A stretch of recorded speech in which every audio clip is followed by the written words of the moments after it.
সাবেক প্রধানমন্ত্রী এবং বিএনপি চেয়ারপারসন বেগম খালেদা জিয়া বাংলাদেশের রাজনীতিতে প্রায় ৫ দশকের পথ চলায় রেখে গেছেন অনন্য দৃষ্টান্ত। বাংলাদেশের প্রথম নারী প্রধানমন্ত্রী হিসেবে তিনি ৩বার রাষ্ট্র পরিচালনার দায়িত্ব পালন করেন। তার নেতৃত্বে গড়ে ওঠে একাধিক রাজনৈতিক মাইলফলক, যা এখন দেশের ইতিহাসের অংশ। ১৯৯১ সালের ২৭ ফেব্রুয়ারির পঞ্চম জাতীয় সংসদ নির্বাচনে একক সংখ্যাগরিষ্ঠতা পেয়ে ক্ষমতায় আসে বিএনপি। এই নির্বাচনের মাধ্যমে বেগম খালেদা জিয়া প্রথমবারের মতো প্রধানমন্ত্রী হন। তার সরকারের অধীনেই দেশের রাষ্ট্রপতি শাসন ব্যবস্থা থেকে সংসদীয় সরকার ব্যবস্থায় ফিরে যাওয়ার পথ তৈরি হয়। ২ এপ্রিল তিনি সংসদে সরকারের পক্ষে সংসদীয় পদ্ধতি পুনর্বহালের বিল উত্থাপন করেন এবং একই দিনে তৎকালীন প্রধান বিচারপতি শাহাবুদ্দিন আহমেদকে তার পদে ফেরানোর লক্ষ্যে একাদশ সংশোধনী বিল আনেন।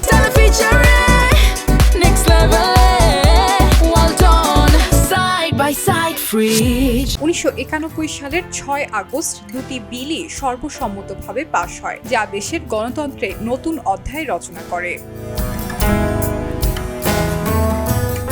১৯৯৬ সালের ১৫ ফেব্রুয়ারির ষষ্ঠ জাতীয় নির্বাচন বাংলাদেশের নির্বাচনী ইতিহাসে অন্যতম বিতর্কিত অধ্যায়। সব বিরোধী দলের আপত্তি সত্ত্বেও বিএনপি এককভাবে নির্বাচন সম্পন্ন করে, যা পরবর্তীতে একদলীয় নির্বাচন হিসেবে পরিচিতি পায়। বয়কটের কারণে এই সংসদ মাত্র ১৫ দিন স্থায়ী হয়। খালেদা জিয়া এই সংসদেও প্রধানমন্ত্রী ছিলেন। তীব্র গণ আন্দোলন, দেশ বিদেশের চাপ এবং রাজনৈতিক অস্থিরতার প্রেক্ষাপটে ষষ্ঠ সংসদেই তত্ত্বাবধায়ক সরকারের বিল পাশ হয় এবং বেগম খালেদা জিয়া প্রধানমন্ত্রীর পদ থেকে সরে দাঁড়ান।